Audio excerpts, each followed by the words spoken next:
Hey folks, today out of order garage we're going to attack the power steering leak on the 2008 aircraft. Dancing, did you sign for that one? Anyway, 2008 Pontiac G8 GT power steering leak. On these cars, the power steering cooler is built into the bottom of the AC condenser. A new AC condenser is about $100. Not too bad, but to change it, you have to knock the whole AC system down and recharge it. I don't want to do that because my AC works perfectly. So I'm going to bypass the cooler and put an aftermarket one on, and let's take a look at that. So got an aftermarket cooler. There's the part number, but it really doesn't matter what it is. But that's what we got. So we're going to use this to bypass. We'll mount it behind the grill there, and then loop a rubber line to this one side of the cooler, and then loop a short rubber line to this steel 3/8 inch line. This is brake, fuel line, whatever. And this will run to the other side, and then a rubber piece will come off the end of that. Well, the rubber piece from the car that went to the cooler will hook into that side of it. So this line was $10. I think the cooler was $30. It's been a while since I bought it. So to get to it, you gotta take off that panel underneath. See how it's been leaking? That's pretty dirty. We're gonna clean that up in a few minutes. But to pop that off, there's a bunch of these clips that hold it on. I pull the center of the clip up with these pliers and then get under the clip with this pry bar and pull it up. You also have to take this license plate mount off, and then it's kind of hard to pull loose. I ended up reaching behind and giving it a push to dislodge these clips. I did not want to break this grill. See the little clips? So up in there is where we're going to mount the cooler. We'll have to drill a couple holes or cut part of that shield away that's up underneath there to let the lines go around, but that's not too bad to do. So let's get after it. So there's one side of the power steering cooler in the bottom of the AC condenser. There's where it hooks on. It goes all the way across. And the other side is you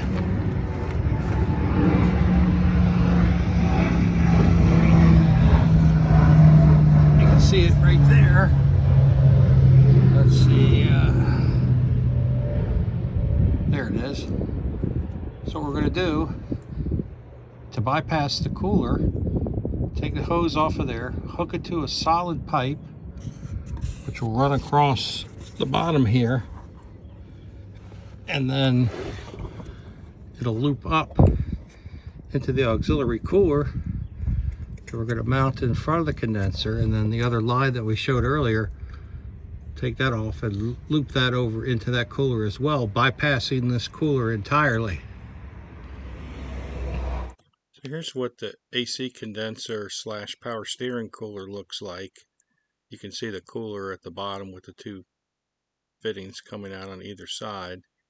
And here's a really crude drawing of what we're trying to accomplish by taking the rubber hoses off either end of where it attaches to the cooler, and then making the jumper, and then using a couple of short pieces of rubber and a bent steel line, and then putting that aftermarket cooler in place.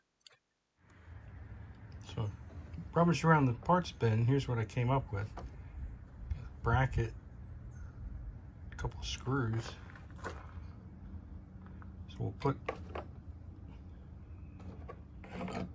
this on there and use these push pins that go through, and have these things that snap on the back, and then little foam pieces to pad it. The push pins are usually used to mount this to a radiator or condenser, but we'll mount it to these two brackets, and then we'll screw these brackets down. We'll drill holes through that bottom plastic piece, these bolts and nuts in. Probably put some Loctite on the nuts, because once they're in, they're going to be hard to get to. Have to pop the grill back out. I don't have to do that to check the bolts. So anyway, we'll do that, but this hole in the bracket is too small for the bolt, so we're going to drill that out a bit. So now we use the zip things to mount our brackets to the cooler. All we have to do is cut those tails off, and we'll be ready to mount the cooler in the car after we drill the holes. So we've got the cooler mocked up where we want it. Put some blue tape and we're ready to drill the holes. Run the hoses out there and then hook up to that stuff back there. Okay, we got our holes drilled. That looks okay. Since we're just going to be pushing hose over this flare and clamping it, we don't need these fittings. So we're going to cut this flare off. We might have to shorten this line anyway, and when we're done, we'll re-flare it using that flaring kit. But that'll let us save these nuts for another project.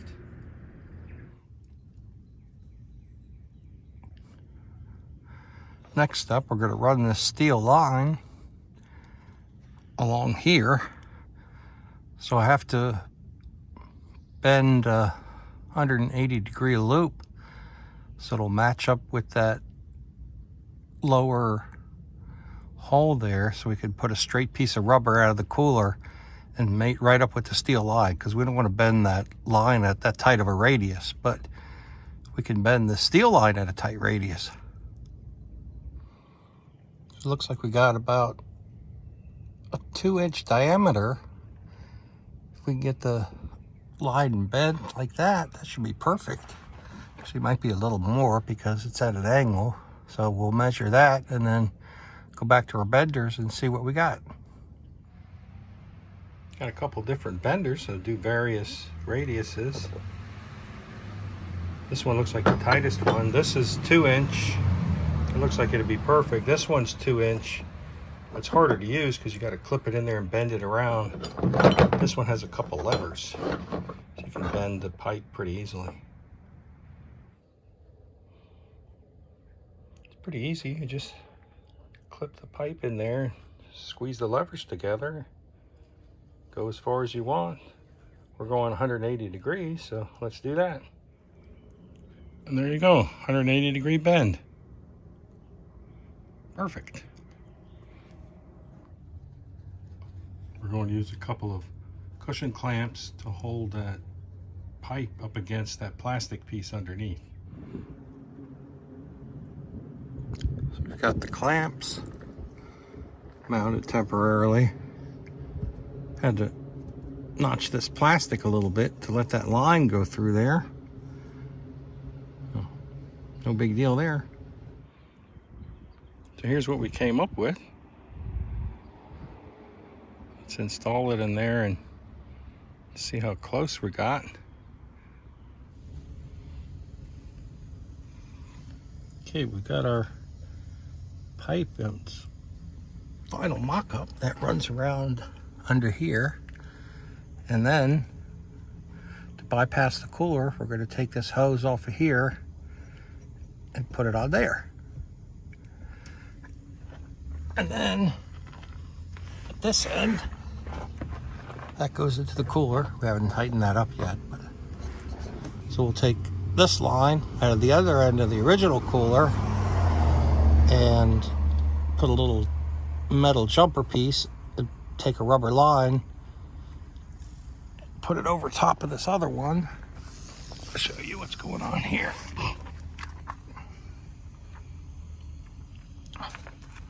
It'll go from here,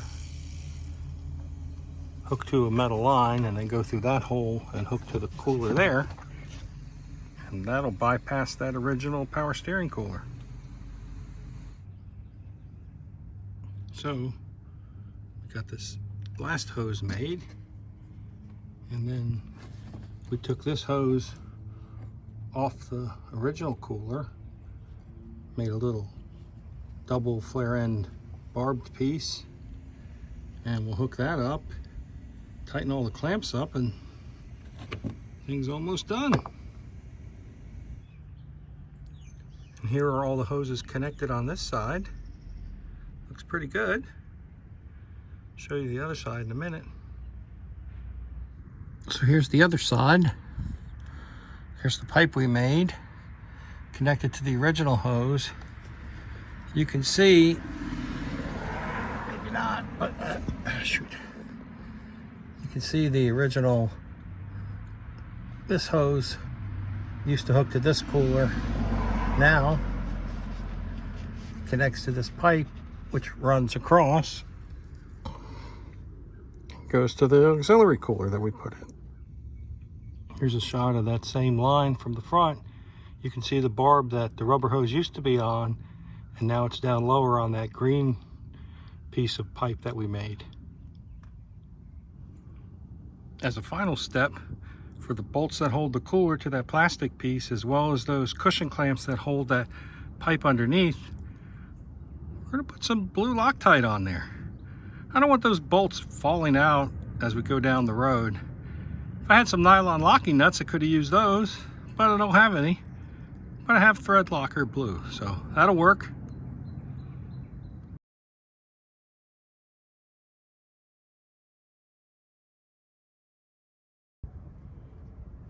Pontiac G8 air dam. It's got a little bit of damage. It's cracked right here. It's cracked through there where the push pin attaches it. So we're going to make a piece of aluminum that goes over here, comes up over here, and then wraps all the way around and goes underneath, and we'll rivet it on, and then we'll drill a hole through there, rivet through both sides, catch both pieces of aluminum. That'll make it strong. Got that, and then this is kind of flapping in the breeze, and we'll make an aluminum bracket to strengthen that as well. Ideally, I'd replace it, but I don't know where to get another. A little bit of CAD, cardboard aided design. We're developing a patch for this. It looks like it might work. Yeah, we'll make that out of aluminum, wrap it around there, rivet it in place. So we duplicated the cardboard template with aluminum flashing we had laying around. So let's get that riveted in place. So we're starting to rivet the repair piece on. We've got a couple rivets there. I'll locate this hole and then bend this over and rivet all around it, and then go from the top and drill the hole out all the way. That's kind of critical because one of these, where'd it go? One of these things goes up through that hole to fasten it, like on this side. Comes up through there, comes up through there. A little bit more trimming is needed, and then we'll get the final rivets in place. Now we've got our patch all riveted in place. Doesn't look too bad. Wraps around. Now we can drill this hole out bigger through this other side. Remember we located it earlier? And there you have it. One hole drilled through.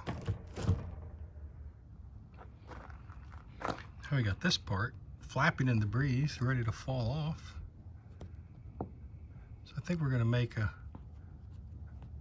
right angle piece to go across there, and rivet it there, and then rivet it there.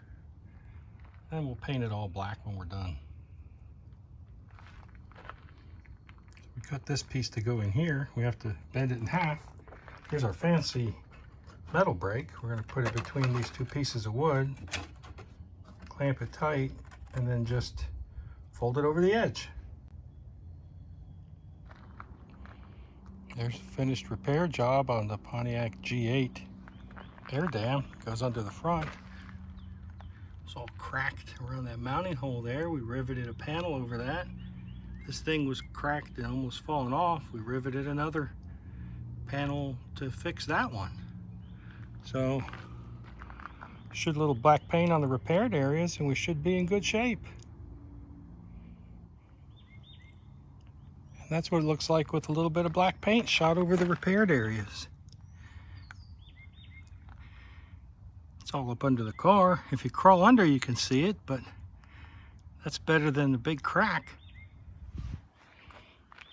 So I was missing a couple of these U-nuts that hold the air dam to the front bumper cover. So that's what the original one looks like. I couldn't find a U-bolt that was deep enough this way at the hardware store unless I went up in hardware size to 1/4-20. But that helps because with this bolt and the washer to spread the load, it exactly fits up in the recess of the bumper, which we'll show you in a moment. So that should be good. So we'll change all 4 of them out to this type. Here's a view of how that 1/4-20 screw fits up in that bumper recess there. That'll be perfect. It's a little bit bigger than the screws that held it on before. Since the bumper's torn up a bit under here, should help out. You need 10 of these pins. So basically, after the air dam is in place, push that in flush, and then you push the center down, and it makes this back end spread out, and that's what holds it in place. So 10 of those, and then 4 bolts. We should have this air dam installed. Now all we have to do is snap the grills back in place. They literally just press in. Let's see if we can get it going here. It'll help if you use the correct side. All right. All right, the grills just press in.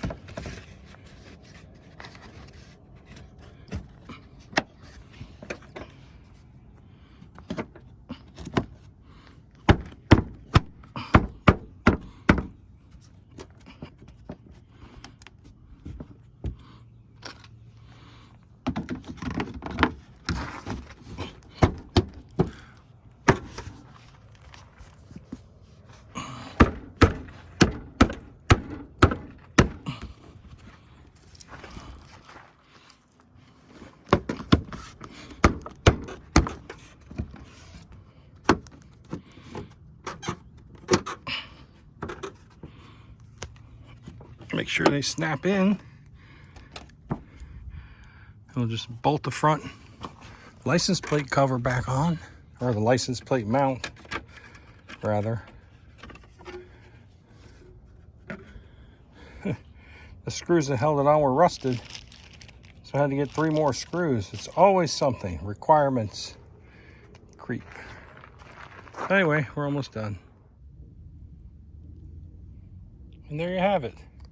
It's all back together. Power steering leak fixed. Man, these cars got a lot of pollen on them. Oh, look at that one. There's a Saturn, the F-150. So, anyway, thanks for watching.